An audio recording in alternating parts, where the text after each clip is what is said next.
Tu n'es pas fatigué, tu es vidé. Et ça, c'est pas la même chose. Fatigué, ça se répare avec une nuit de sommeil. Vidé, ça s'accumule, ça s'installe, ça te suit partout. Tu te lèves le matin, déjà lourd.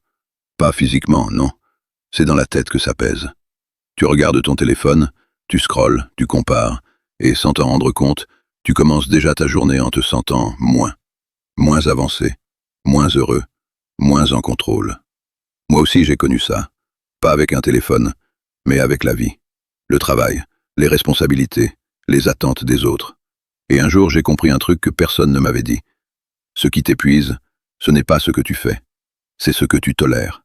Tu tolères des choses qui te vident, des gens qui prennent plus qu'ils ne donnent, des situations que tu sais mauvaises, mais que tu laisses durer, des habitudes qui te tirent vers le bas, mais que tu gardes par confort.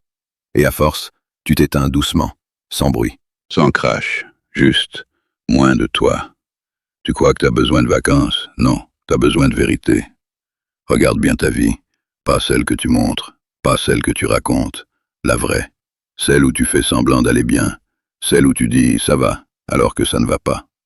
Si t'es vidé aujourd'hui, c'est pas un hasard, c'est le résultat de petites décisions répétées.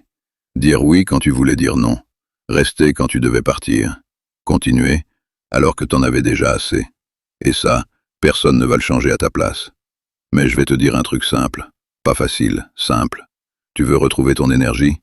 Arrête de trahir ce que tu ressens, même un peu, même doucement.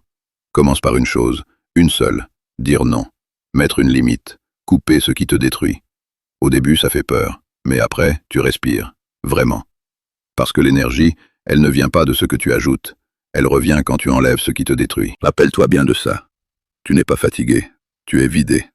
Et la bonne nouvelle, c'est que tu peux arrêter de l'être.